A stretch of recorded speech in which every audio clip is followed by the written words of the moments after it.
Assalamualaikum warahmatullahi wabarakatuh. Di sepanjang jalur Pantura, ada satu warung ikan bakar yang tak pernah tertulis namanya. Ia selalu ramai, bahkan saat malam paling sepi menelan jalanan. Asapnya tak hanya membawa aroma ikan, tapi juga bau amis laut yang menusuk bau yang membuat orang lapar tanpa tahu sebabnya. Konon, warung itu berdiri di atas perjanjian terlarang, bukan dengan manusia, melainkan dengan penghuni muara. Seekor belut putih, panjang dan dingin, dipelihara sebagai consideration. Setiap ikan yang laku, setiap uang yang masuk, dibayar dengan sesuatu yang tak kasat mata. Cerita ini bukan tentang larisnya dagangan. Ini tentang harga yang ditagih satu persatu, tentang asap yang memanggil, tentang laut yang tak pernah lupa pada yutannya. Jika kau mendengar kisah ini di malam hari, jangan terlalu dekat dengan bau ikan bakar, karena bisa jadi itu bukan asap biasa, melainkan panggilan terakhir. Jalur Pantura selalu hidup, bahkan ketika malam menelan sebagian besar cahaya. Truk-truk besar melintas tanpa peduli, meninggalkan debu asin dan suara mesin yang menggeram seperti binatang lapar. Di salah satu tikungan yang jarang diperhatikan orang, berdirilah sebuah warung ikan bakar sederhana atap seng berkarat. Dinding papan menghitam oleh asap, dan lampu bohlam kuning yang menggantung rendah. Anehnya, warung itu tak pernah sepi. Namanya tak pernah tertulis di papan manapun. Orang-orang hanya menyebutnya warung ikan bakar Pantura. Pemiliknya adalah seorang pria parubaya bernama Pak Raga. Tubuhnya kurus, kulitnya legam terbakar matahari, dan matanya selalu tampak basah seperti menyimpan kelelahan yang tak pernah selesai. Namun di balik wajah letih itu tersimpan satu hal yang membuat pedagang lain iri. Dagangan Pak Raga selalu laku. Saat warung lain tutup karena hujan, warung Pak Raga justru penuh. Saat harga ikan naik dan banyak pedagang gulung tikar, Pak Raga tetap untung. Bahkan di malam-malam ganjil ketika angin laut membawa bau anyir dan jalanan Pantura mendadak lengang, pelanggan tetap berdatangan, seolah dipanggil oleh sesuatu yang tak terlihat. Asap dari panggangan ikan di warung itu berbeda. Bukan sekadar harum bumbu atau gurih daging laut. Asapnya pekat, berat dan berbau amis menusuk, seperti campuran ikan segar dan lumpur muara. Banyak pelanggan mengernyit saat pertama mencium baunya. Namun anehnya, rasa lapar mereka justru semakin menjadi. Entah kenapa, kalau lewat sini rasanya pengen berhenti, ujar seorang sopir truk suatu malam sambil menatap ikan bakar di piringnya. Dengan mata kosong, Pak Raga hanya tersenyum tipis. Tak ada yang tahu bahwa senyum itu menyimpan kegelisahan yang terus menggerogoti dadanya. Di balik dapur warung, ada satu sudut kecil yang tak pernah boleh dimasuki siapapun. Sudut itu tertutup tirai plastik hitam selalu lembab dan dijaga seperti tempat keramat. Karyawan-karyawan Pak Raga yang jarang bertahan lama hanya tahu satu aturan: jangan membuka tirai itu, apapun yang terjadi. Suatu sore, seorang karyawan baru bernama Damar tak sengaja mendengar suara aneh dari balik tirai. Suara itu bukan seperti tikus atau kucing, lebih gerakan basah yang menggeliat disertai bunyi pelan seperti napas tertahan. "Pak, itu apa?" tanya Damar dengan wajah pucat. Pak Raga langsung menghentikan pekerjaannya. Tangannya gemetar sesaat sebelum kembali tenang. "Jangan tanya macam-macam," katanya dingin. "Fokus kerja." Sejak hari itu, Damar sering sakit kepala dan muntah-muntah. Seminggu kemudian, ia tak pernah kembali. Warga sekitar Pantura mulai berbisik-bisik. Ada yang bilang Pak Raga pakai penglaris laut. Ada yang menyebut namanya dalam cerita pesugihan yang melibatkan makhluk muara. Namun tak satu pun berani menegurnya langsung. Sebab siapapun yang terlalu dekat dengan urusan warung itu selalu barakir sial. Pak Raga sendiri tahu betul, keberuntungan ini bukan datang tanpa harga. Setiap malam, setelah warung tutup dan jalan Pantura mulai sepi, ia duduk sendirian di depan panggangan. Bara api dibiarkan menyala kecil. Ikan terakhir dibakar tanpa pelanggan. Asapnya diarahkan perlahan ke belakang dapur, tepat ke arah tirai hitam itu. Tangannya lalu mengambil pisau kecil, bukan untuk memotong ikan, melainkan untuk menusuk ujung jarinya sendiri. Setetes darah jatuh ke bara, mendesis pelan, lalu bercampur dengan asap. Pak Raga memejamkan mata. Bibirnya bergerak menggumamkan sesuatu yang tak pernah ia pahami sepenuhnya sejak awal. dari balik tirai. Terdengar gerakan lebih cepat, seolah sesuatu di dalam sana merespons. Pak Raga menelan ludah. Setiap ritual membuat dadanya sesak. Ia tahu, apapun yang ia rawat di balik tirai itu bukan lagi sekadar benda hidup. Itu adalah janji, perjanjian, dan hutang yang suatu hari pasti ditagih. Malam itu, angin pantura bertiup lebih kencang. Bau amis menyebar lebih luas dari biasanya. Jauh di arah laut, ombak memantulkan cahaya bulan pucat, dan di dalam wadah tanah liat yang tersembunyi, sesuatu menggeliat pelan menunggu waktu, menunggu makanannya, menunggu saat yang tepat untuk benar-benar bangkit. Jauh sebelum warung ikan bakar itu dikenal orang, Pak Raga hanyalah pedagang kecil yang nyaris menyerah pada hidup. Ia dulu berjualan ikan bakar dengan gerobak reot, berpindah-pindah mengikuti keramaian pantura. Untung dan rugi datang silih berganti, tapi lebih sering rugi. Istrinya pergi, hutang menumpuk, dan para rentenir mulai datang dengan wajah ramah yang menyimpan ancaman. Pada suatu malam yang basah oleh hujan dan bau laut, Pak Raga duduk termenung di pinggir jalan pantura. Truk-truk besar melintas tanpa memedulikannya. Di sakunya hanya tersisa uang receh, bahkan tak cukup untuk membeli beras. Di saat itulah ia berjalan tanpa tujuan, mengikuti insting yang bahkan ia sendiri tak pahami. Langkahnya membawanya ke sebuah muara tua, tak jauh dari pantai utara. Tempat itu jarang didatangi nelayan. Airnya keruh kehitaman, lumpurnya lengket, dan di sekitarnya tumbuh bako-bako mati yang batangnya seperti tenggen-tenggen kurus menggapai langit. Orang-orang Pantura mengenal muara itu dengan satu nama, Muara Larangan. Konon, banyak yang hilang di sana. Ada yang terseret arus tanpa jejak, ada pula yang ditemukan tewas dengan wajah pucat dan bau amis yang tak wajar. Pak Raga tahu cerita itu, namun malam itu rasa putus asa mengalahkan rasa takut. Kalau memang hidupku harus habis, habis saja di sini, gumamnya lirih. Ia menurunkan kakinya ke air muara. Dingin, terlalu dingin untuk ukuran pantai utara. Lumpur menyedot telapak kakinya perlahan, seperti ada yang menarik dari bawah. Saat itulah Pak Raga melihatnya. Di permukaan air yang bergelombang pelan, seekor belut berwarna putih pucat muncul. Bukan putih bersih seperti susu, melainkan putih kusam, seolah tak pernah mengenal cahaya matahari. Ukurannya besar hampir sepanjang lengan orang dewasa. Tubuhnya mengkilap, basah, tapi tak memantulkan cahaya bulan sebagaimana mestinya. Yang paling membuat Pak Raga terpaku adalah matanya. Belut itu menatap balik ke arahnya. Tatapan itu bukan tatapan binatang biasa. Ada kesadaran di sana. Ada penilaian. Seolah belut itu sedang menimbang dirinya. Pak Raga mundur selangkah, namun kakinya justru semakin tenggelam ke lumpur. Jantungnya berdentum keras. Dalam kepanikan, ia mengangkat sebongkah kayu, berniat memukul makhluk itu. Namun sebelum kayu itu turun, sebuah suara terdengar dari belakangnya.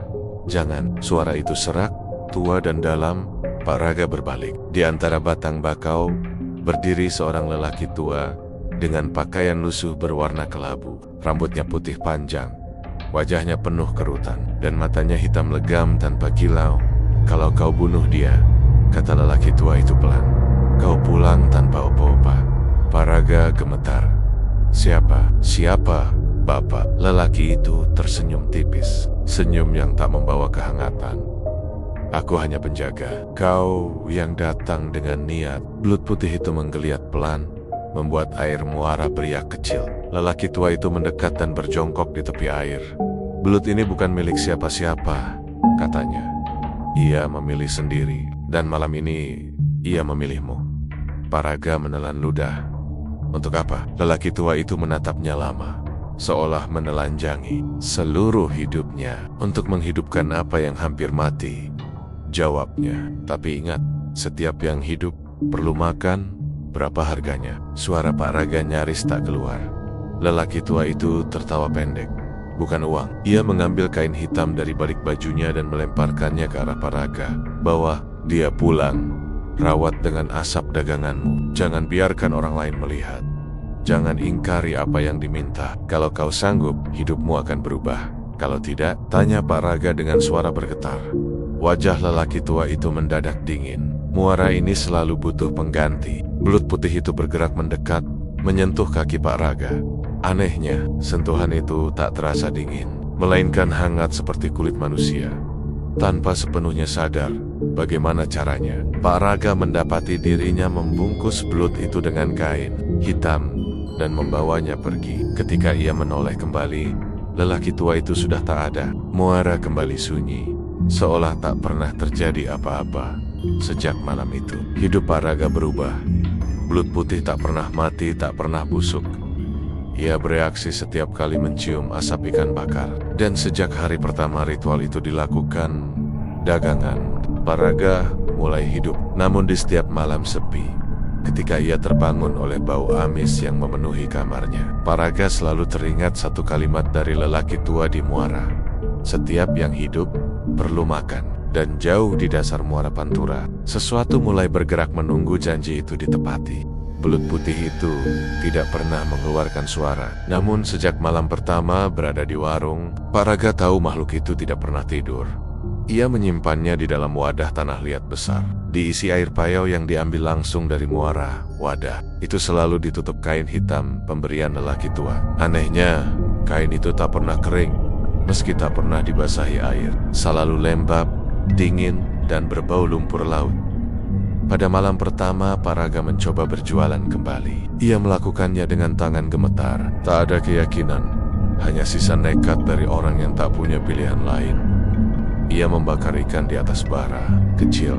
Asapnya mengepul tipis. Tanpa tahu harus berbuat apa, ia teringat pesan lelaki tua itu. Rawat dengan asap daganganmu. Maka ia menggeser panggangan sedikit ke arah dapur belakang, membiarkan asap mengalir masuk ke sudut tempat belut putih disimpan. Saat itulah sesuatu terjadi. Air di dalam wadah bergetar pelan, bukan seperti tersentuh angin, melainkan seperti ada napas berat yang baru saja terbangun. Belut putih menggeliat perlahan, tubuhnya melingkar, lalu diam kembali. Dan malam itu, pelanggan datang, satu truk berhenti, lalu dua motor. Lalu sopir yang entah dari mana tahu ada warung di tempat itu. Mereka makan dengan lahap, memesan berkali-kali, bahkan membawa pulang ikan bakar untuk bekal jalan. Paraga pulang dengan uang yang belum pernah ia pegang sebelumnya. Namun kebahagiaan itu tak pernah datang tanpa bayangan. Malam berikutnya, belut putih bergerak lebih agresif. Air di dalam wadah sering beriak meski dapur sepi. Paraga mulai mendengar bunyi gesekan lembek dari balik kain hitam, seperti tubuh basah yang bergesek dengan tanah liat. Suara itu selalu muncul setelah tengah malam. Pada malam ke-7, Paraga bermimpi. Ia berdiri di tengah laut Pantura yang hitam. Tak ada bintang, tak ada bulan. Dari bawah permukaan air, bayangan panjang berwarna pucat bergerak melingkar. Lalu suara berbisik masuk ke telinganya, berat dan dalam, seolah datang dari perut bumi. Paraga terbangun dengan tubuh basah oleh keringat. Bau amis memenuhi kamarnya. Dari arah dapur, terdengar suara cipratan air. Ia mendekat dengan jantung berdebar. Kain hitam di wadah belut bergerak sendiri, naik turun seperti dada yang bernapas. Saat itulah Paraga sadar, asap saja tidak cukup. Ia teringat satu detail yang sempat ia lupakan. Saat lelaki tua di muara bicara tentang rawat, tangannya sempat menunjuk ke jari Paraga yang terluka karena terkena duri ikan.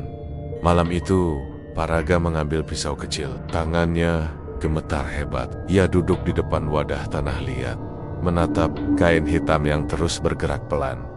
Kalau ini memang jalannya, gumamnya lirih.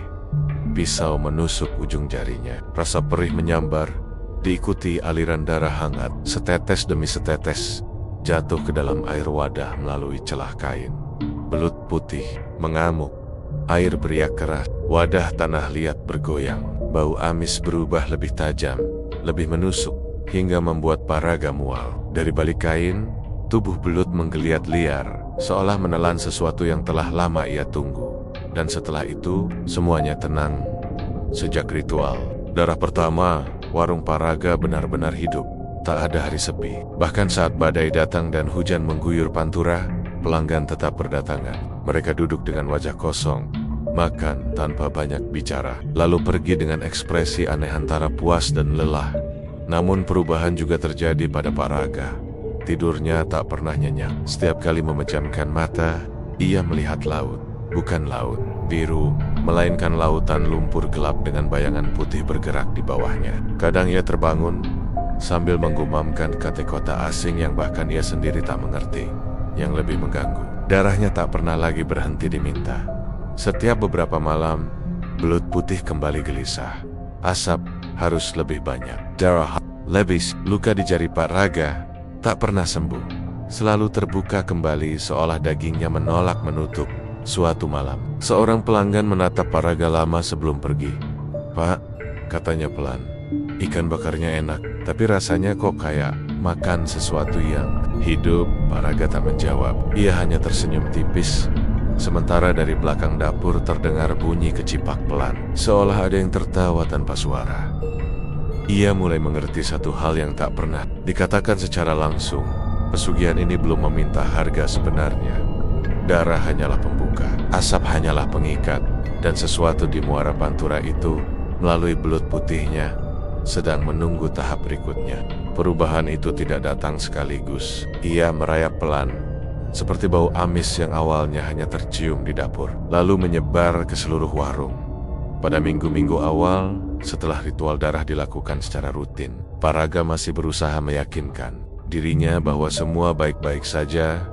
Dagangan laku keras, uang mengalir tanpa henti. Hutang-hutangnya lunas satu persatu. Bahkan ia mulai menabung sesuatu yang tak pernah terbayangkan sebelumnya. Namun, ada harga kecil yang mulai muncul. Karyawan pertamanya, seorang pemuda bernama Damar, mulai sering mengeluh pusing.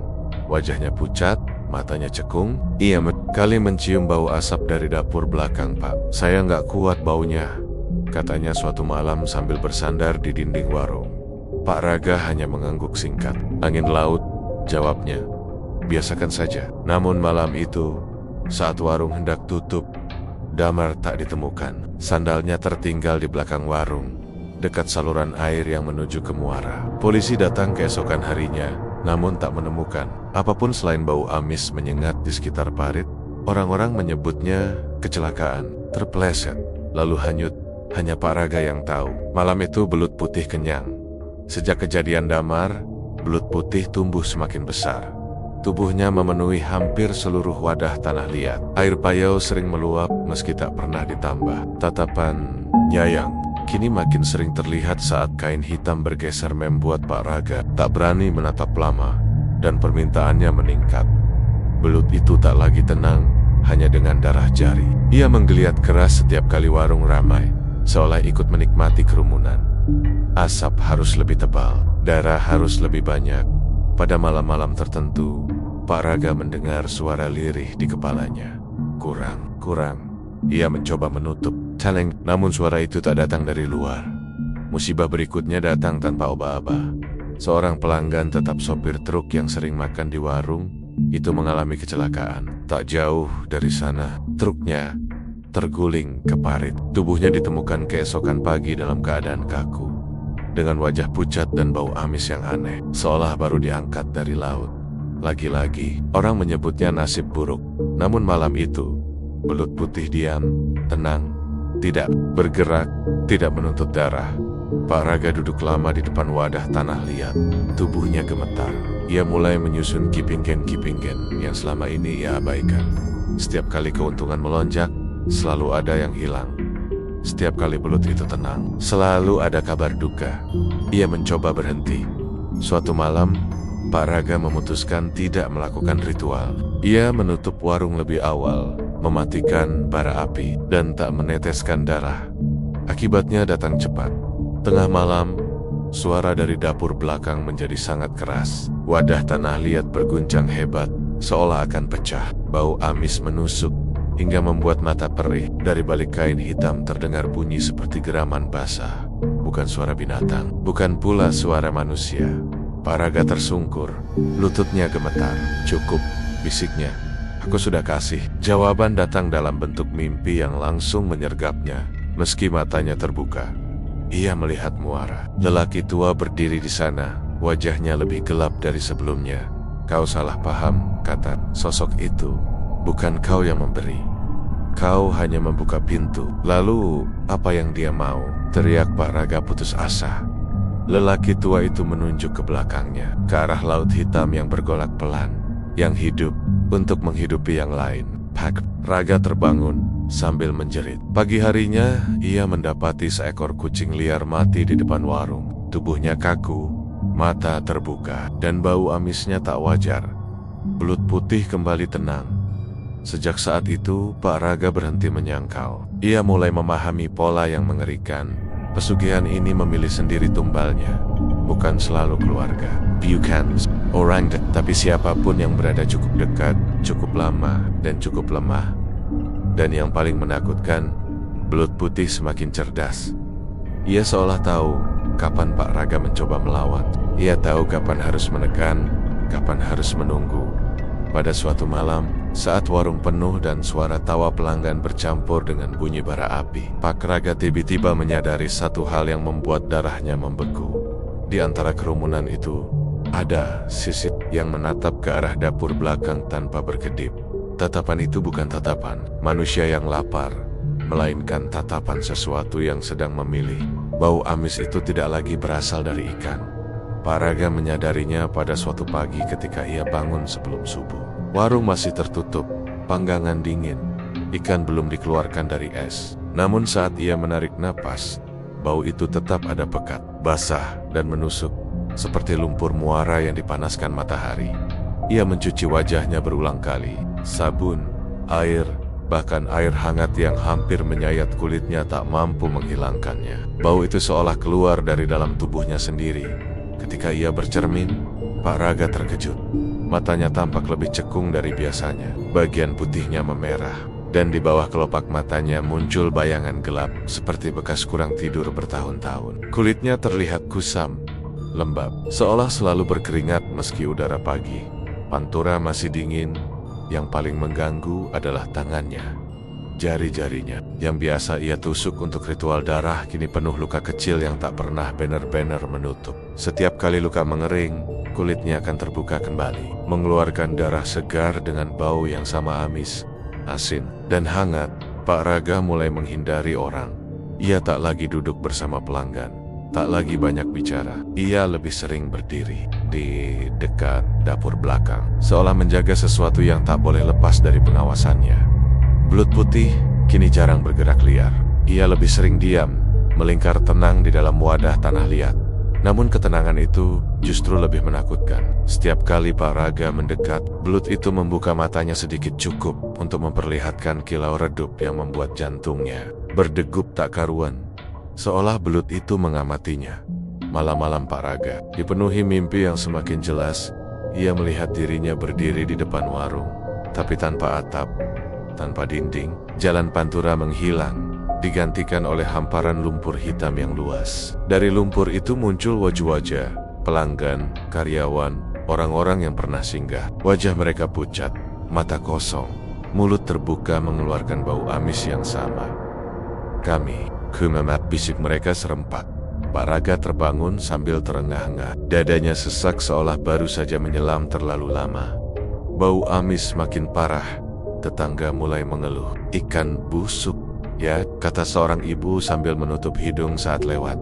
Pak Raga tahu itu bukan ikan.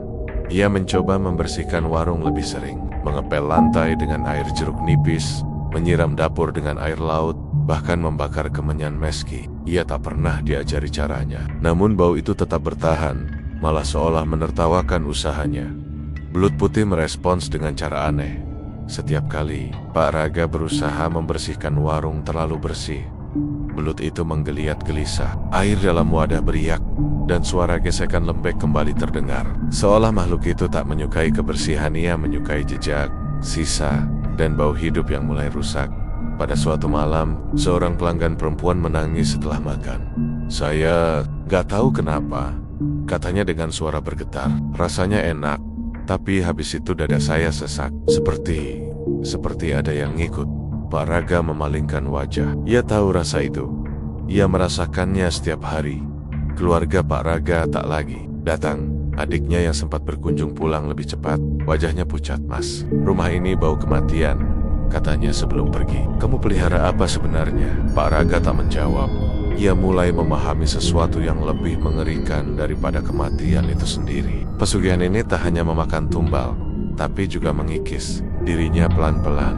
Belut putih tak sekadar menuntut korban, ia sedang mengubah Paraga. Malam itu, saat ritual dilakukan, sesuatu berbeda. Saat darah jatuh ke dalam wadah, belut putih tak langsung bergerak. Ia menunggu, lalu perlahan, kepalanya naik ke permukaan air. Tubuhnya tegak, seperti ular yang bersiap menyerang.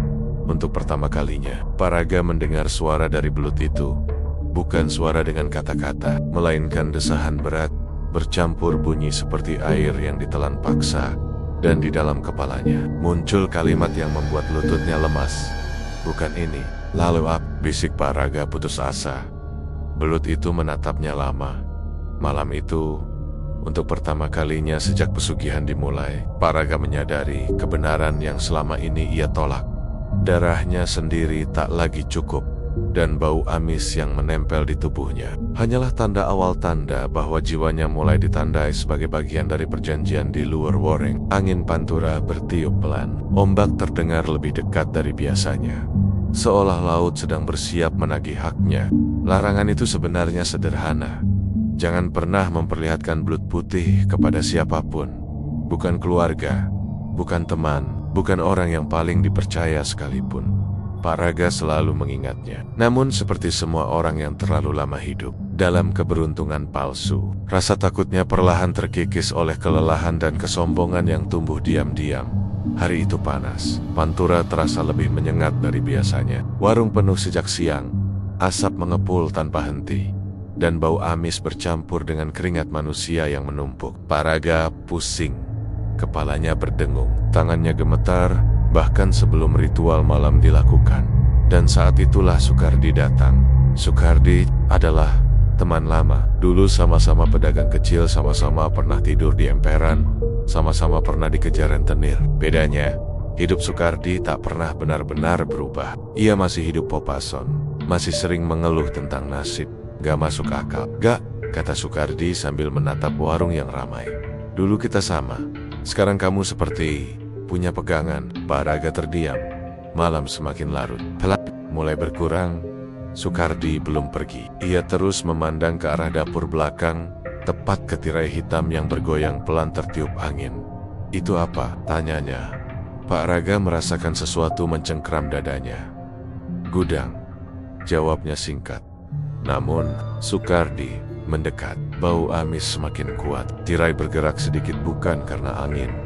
Paraga seharusnya menghentikannya, tapi kelelahan, rasa ingin dimengerti, dan dorongan aneh dari dalam dirinya sendiri membuatnya berkata pelan, hampir berbisik, "Jangan kaget." Ia membuka tirai. Untuk sesaat, waktu seolah berhenti. Wadah tanah liat itu terlihat jelas di bawah cahaya lampu dapur. Airnya keruh kehijauan, dan dari dalamnya, belut putih itu muncul perlahan. Tubuhnya kini jauh lebih besar dari pertama kali ditemukan, tebal, panjang, dan berkilau lembab seperti daging manusia yang baru dibersihkan. Mata belut itu terbuka penuh. Sukardi ternganga. "Itu? Belut?" Suaranya bergetar. Belut putih menegakkan kepalanya. Air berguncang. Bau amis menyergap tajam hingga membuat mata perih. Ya Allah. Sukardi mundur selangkah. Enggak, ini bukan belut biasa. Paraga baru sadar kesalahannya saat belut itu mengeluarkan suara. Bukan desis, bukan dengusan, melainkan suara napas. Berat panjang seperti seseorang yang baru saja muncul dari dalam air. Setelah ditahan terlalu lama, lampu dapur berkedip. Belut putih bergerak cepat. Tubuhnya membentur dinding wadah hingga menimbulkan suara keras. Air muncrat ke lantai. Tirai hitam jatuh ke tanah, basah dan lengket. "Tutupi!" teriak Paraga. Namun sudah terlambat. Sukardi menjerit, memegangi kepalanya. "Dia lihat aku. Dia tahu namaku." Teriaknya histeris. Belut putih menatap lurus ke arah Sukardi, dan di dalam kepala Paraga, suara itu kembali terdengar lebih jelas dari sebelumnya. Bisa. Malam itu berakhir kacau. Sukardi pergi sambil berlari, muntah-muntah di luar warung. Paraga menutup kembali wadah belut dengan tangan gemetar, menumpahkan darah lebih banyak dari biasanya untuk menenangkan makhluk itu. Namun sejak malam itu, tak ada lagi ketenangan. Belut putih berubah. Ia tak lagi menunggu ritual. Ia menggeliat kapan saja, Bahkan di siang hari, bau amis menjadi lebih busuk, lebih tajam, seperti bangkai yang mulai membusuk di bawah matahari. Dan 2 hari kemudian, kabar itu datang.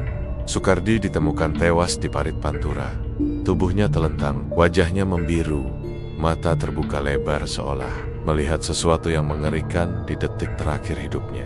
Tak ada luka jelas, tak ada tanda kekerasan. Hanya satu hal yang membuat warga merinding, bau amis yang sama seperti di warung Pak Raga.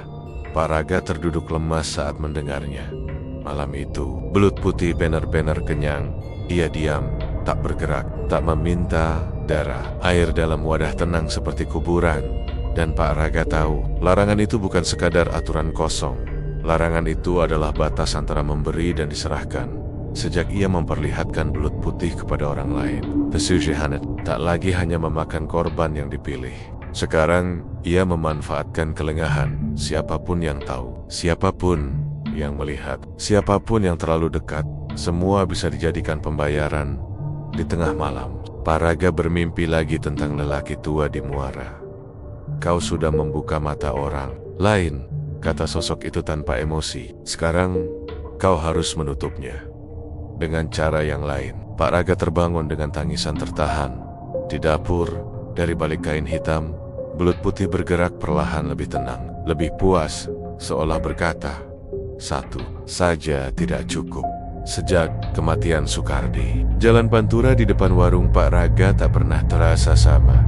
Siang hari masih tampak normal, truk berlalu lalang, pedagang asongan berteriak menawarkan dagangan, dan debu beterbangan seperti biasa. Namun, setiap kali matahari tenggelam dan langit berubah kelabu, udara di sekitar warung menjadi berat, sunyi, datang terlalu cepat, seolah suara-suara memilih menjauh.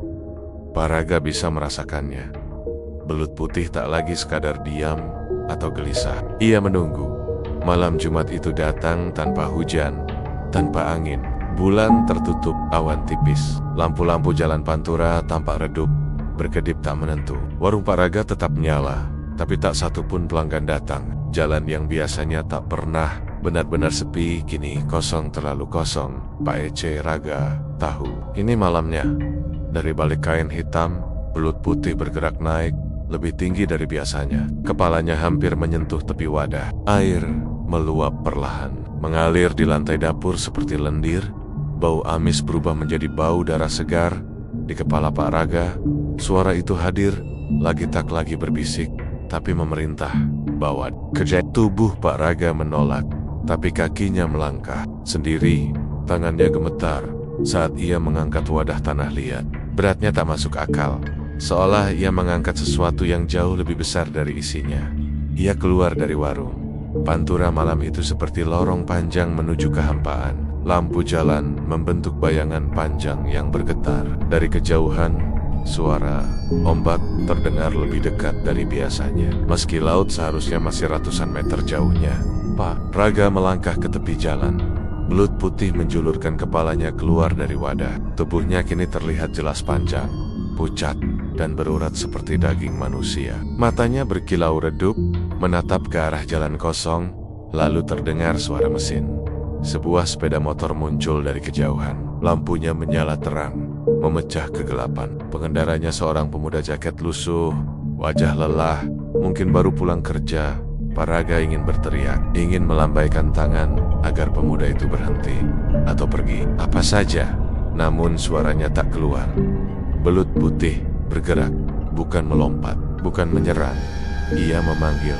Pak Raga merasakan getaran halus di udara, seperti gelombang yang tak terlihat. Pemuda itu melambat. Motornya berhenti tepat di depan warung. "Pak, masih buka?" tanyanya. Kalimat itu terasa seperti vonis. Pemuda itu turun dari motor, melangkah mendekat. Tatapannya kosong, seolah pikirannya sedang ditarik ke tempat lain. Belut putih menggeliat pelan. Tubuhnya makin keluar dari wadah. Bau amis bercampur darah membuat dada Pak Raga sesak. "Maaf," bisik Pak Raga, entah kepada siapa. Saat pemuda itu menoleh ke arah dapur belakang, lampu jalan padam serentak, gelap, suara ombak tiba-tiba membesar. Angin laut menerpa keras, dan di tengah kegelapan itu, Pak Raga mendengar suara yang tak akan pernah ia lupakan, suara tubuh berat diseret di aspal basah, disertai desahan panjang yang bukan berasal dari manusia. Ketika lampu menyala kembali, jalan Pantura kembali kosong. Tak ada motor, tak ada pemuda, tak ada darah, hanya satu bekas panjang di aspal seperti sesuatu yang diseret menuju arah laut. Pak Raga jatuh terduduk, tangannya gemetar hebat. Wadah tanah liat di depannya kini kosong, belut putih menghilang. Namun ketenangan itu tak berlangsung lama. Dari arah pantai, air laut bergerak tak wajar. Ombak bergulung perlahan, membentuk garis panjang yang berkilau pucat di bawah cahaya bulan yang kembali muncul. Belut putih muncul di tepi jalan, tubuhnya basah oleh air laut, lebih besar dari sebelumnya. Ia menatap Pak Raga lama, dan di dalam kepala Pak Raga, suara itu berkata, "Belum cukup." Malam itu, Pak Raga mengerti sepenuhnya. Pesugihan ini bukan lagi soal dagangan, bukan soal uang, bukan soal bertahan hidup. Ini adalah jalan satu arah. Setiap malam tertentu, Pantura akan menagih, dan belut putih hanyalah perpanjangan tangan dari sesuatu yang jauh lebih besar, sesuatu yang bersemayam di laut, menunggu mania manusia putus. Asa membuka pintu. Pak Raga merangkak kembali ke warung dengan tubuh gemetar. Dari keyahan, terdengar suara sirene terlambat, seperti biasa. Dan di balik bau amis yang kini bercampur asin laut, Pak Raga tahu satu hal pasti, tumbal berikutnya akan lebih dekat. Setelah malam itu, Pantura tak pernah benar-benar kembali normal. Orang-orang masih melintas, kendaraan tetap berlalu lalang, tapi ada sesuatu yang berubah, sesuatu yang hanya bisa dirasakan, bukan dilihat. Udara di sekitar warung Pak Raga terasa berat, seolah setiap tarikan napas membawa sisa bau laut yang busuk dan dingin, dan kutukan itu mulai menyebar. Pelanggan-pelanggan lama Pak Raga datang kembali dengan wajah berbeda. Mereka tampak pucat, mudah lelah, dan sering mengeluh mimpi buruk yang sama. Mimpi tentang laut hitam, tentang tubuh panjang berwarna putih yang bergerak di bawah permukaan air. Seorang sopir truk mengaku tak bisa tidur sejak makan di warung itu. Setiap merem, saya dengar suara air, katanya dengan mata merah, seperti ada yang manggil nama saya. Seorang ibu yang pernah membawa pulang ikan bakar untuk keluarganya mendapati anaknya demam tinggi tanpa sebab. Di malam hari, anak itu mengigau, menyebut kata muara berulang-ulang, padahal tak pernah diajak ke pantai. Pak Raga mendengar semua itu dengan kepala tertunduk. Ia tahu, belut putih tak lagi puas dengan satu atau dua nyawa. Sekarang ia menandai siapapun yang pernah bersentuhan dengan warung itu, dengan asap, dengan bau, dengan rasa yang mengikat. Karyawan-karyawan baru tak pernah bertahan lebih dari beberapa hari. Ada yang tiba-tiba sakit, ada yang kabur tanpa pamit, ada pula yang jatuh pingsan saat pertama kali mencium bau dapur belakang. Satu persatu, keluarga Pak Raga menjauh. Adiknya menolak menjawab telepon. Saudara jauhnya yang sempat singgah jatuh sakit sepulang dari warung. Rumah Pak Raga menjadi sunyi-sunyi yang menusuk, sunyi yang terasa seperti hukuman. Belut putih kini tak lagi berada di wadah setiap saat. Kadang ia menghilang berjam-jam, lalu kembali menjelang subuh dengan tubuh basah oleh air laut dan bau darah yang samar. Kadang ia hanya meninggalkan jejak air asin di lantai dapur, membentuk pola melingkar seperti simbol yang tak dimengerti. Pak Raga, yang paling mengerikan adalah perubahan pada dirinya sendiri. Pak Raga mulai sulit membedakan mimpi dan nyata. Ayah sering melihat bayangan putih melintas di sudut matanya. Ia mendengar suara ombak bahkan ketika berdiri jauh dari pantai. Dan ketika ia berbicara, suaranya terdengar lebih berat, lebih dalam, seolah ada nada lain yang ikut berbicara dari balik dadanya.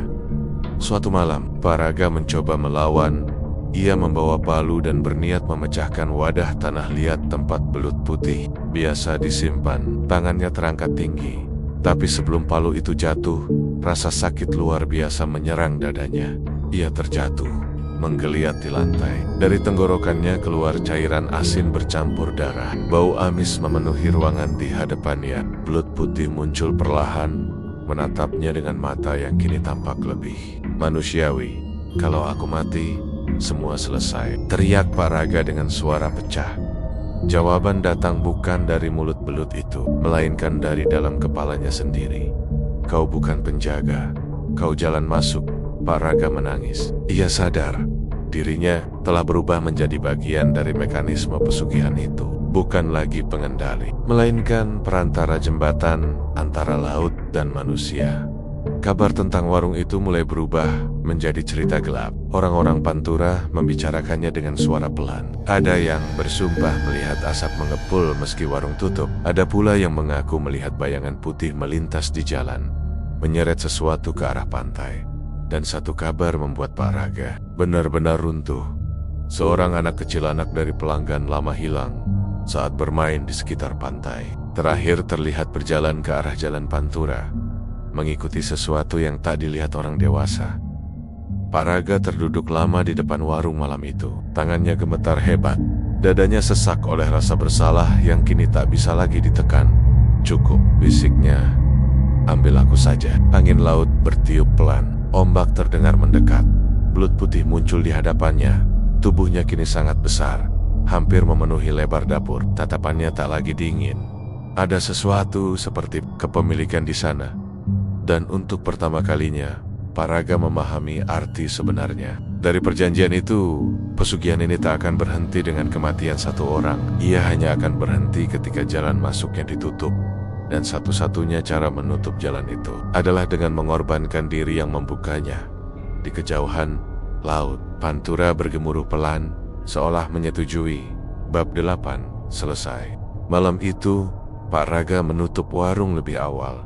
Tak ada papan pemberitahuan, tak ada alasan. Api panggangan dipadamkan satu persatu, meninggalkan bara merah yang perlahan mati. Jalan Pantura di depannya lengang, seperti menahan napas. Lampi-lampi jalan berpendar pucat, dan angin laut membawa bau asin yang menusuk bau yang dulu terasa biasa, kini terasa seperti panggilan terakhir.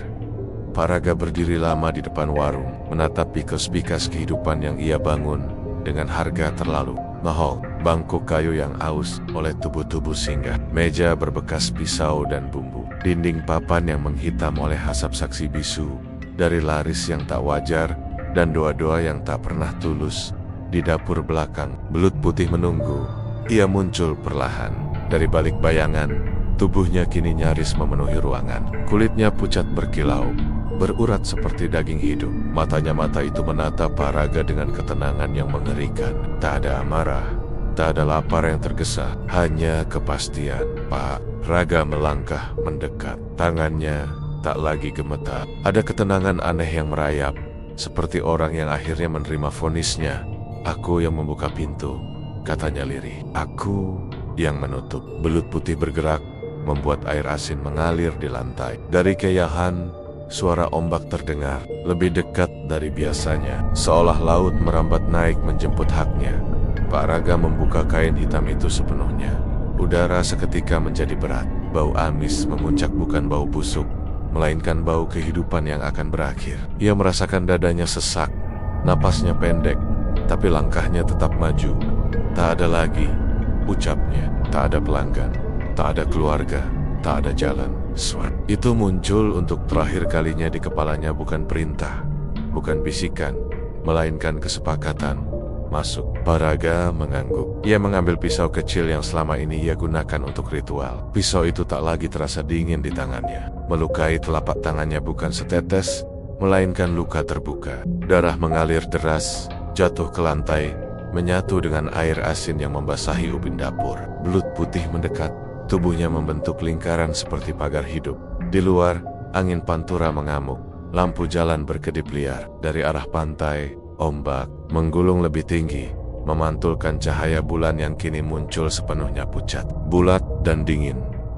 Pak Raga melangkah ke tengah lingkaran itu. Tak ada jeritan, tak ada doa panjang, hanya napas terakhir yang ditarik dalam-dalam, lalu dilepas dengan pasrah. Dan pada saat itu, api menyala sendiri.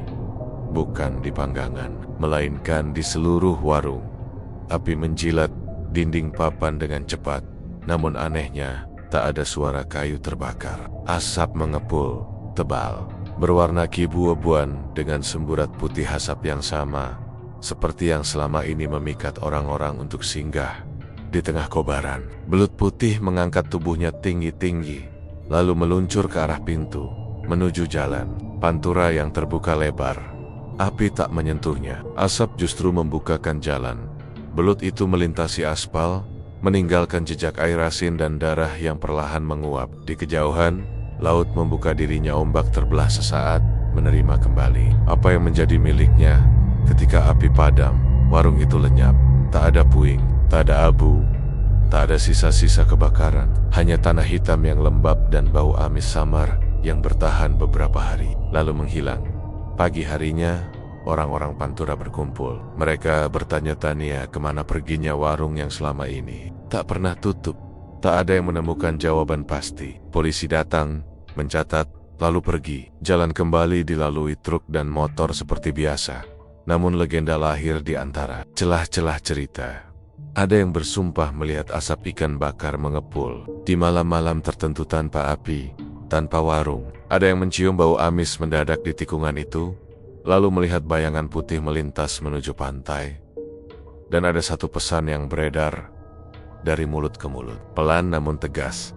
Jika kau melintas di Pantura pada malam sunyi dan mencium bau ikan bakar tanpa melihat warung, jangan berhenti. Jika kau melihat asap berdiri sendiri di jalan, jangan mendekat. Karena tak semua yang laris membawa berkat, dan tak semua pintu yang terbuka bisa ditutup tanpa harga. Di laut Pantura jauh di bawah permukaan, sesuatu kembali tenang untuk sementara.